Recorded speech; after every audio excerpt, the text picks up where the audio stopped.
एक हरे भरे बगीचे में एक सफेद कबूतर रहता था। उसी बगीचे के कोने में एक नन्ही सी बिल्ली भी रहती थी। आमतौर पर लोग सोचते हैं कि बिल्ली और कबूतर कभी दोस्त नहीं हो सकते, लेकिन ये कहानी कुछ अलग है। एक दिन तेज बारिश होने लगी। कबूतर पेड़ पर भीग रहा था और उड़ नहीं पा रहा था। तभी उसने देखा कि नीचे एक पुरानी झोपड़ी में बिल्ली सूखी जगह पर बैठी है। बिल्ली ने ऊपर देखा और बोली, डरो मत कबूतर, तुम यहाँ आकर बैठ सकते हो। कबूतर को पहले डर लगा, लेकिन बिल्ली की आवाज में अपनापन था।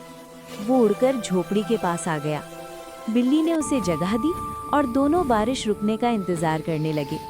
कुछ दिनों बाद बिल्ली बीमार पड़ गई। वो चल भी नहीं पा रही थी। कबूतर रोज उड़कर पास के घरों से दूध और दवा की जानकारी लाता और इंसानों को बुला लाता। बिल्ली धीरे धीरे ठीक होने लगी। अब दोनों अच्छे दोस्त बन गए। कबूतर आसमान से खबरें लाता और बिल्ली बगीचे की रखवाली करती।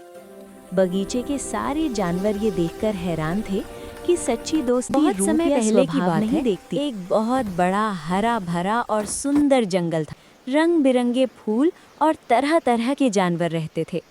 उसी जंगल में सबकी बातें सुनता, सीखता और सबका दोस्त था।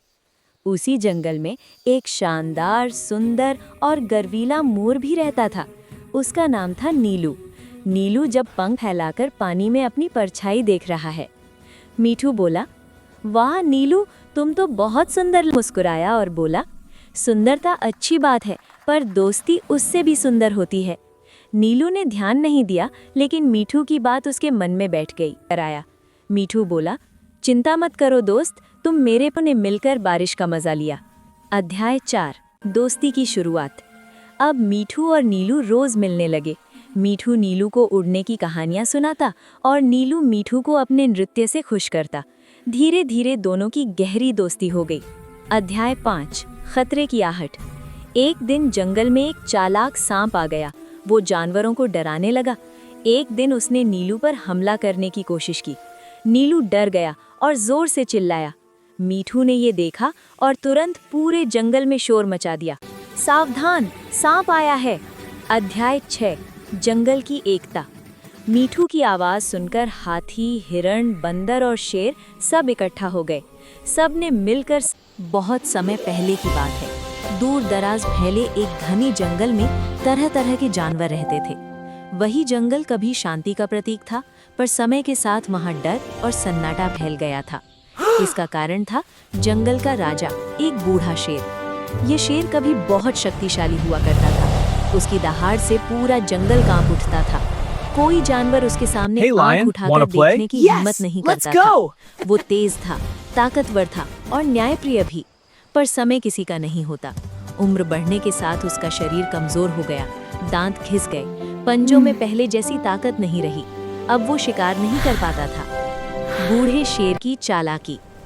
भूख से परेशान होकर बूढ़े शेर ने एक चाल सोची। उसने जंगल के बीच एक गुफा चुनी और घोषणा करवाई, मैं अब बूढ़ा हो गया हूँ, शिकार छोड़ दिया है। जो भी जानवर मेरी सेवा करने आएगा, मैं उसे आशीर्वाद दूंगा। कुछ भोले जानवर उसकी बातों में आ गए। जो भी गुफा में गया, वो कभी बाहर नहीं आया। धीरे धीरे जंगल के जानवर समझ गए कि ये सब धोखा है। सब ने गुफा के पास जाना बंद कर दिया। शेर फिर से भूखा रहने लगा। घोड़े का आगमन। उसी जंगल में घोड़ा रहता था। वो तेज, बुद्धिमान और दूर दूर तक यात्रा कर चुका था। उसने दुनिया देखी थी, चालाकी भी समझता था और ताकत का सही इस्तेमाल भी जानता था। जब उसने बूढ़े शेर की कहानी सुनी तो उसने कहा, शक्ति हमेशा शरीर में नहीं, बुद्धि में होती है। घोड़ा शेर की गुफा के पास गया, पर अंदर नहीं गया। वो बाहर से ही बोला, महाराज, मैं आपकी सेवा करने आया हूँ, पर मेरे पैर पीछे की ओर क्यों दिख रहे हैं? अंदर जाने वालों के तो निशान नहीं दिखते।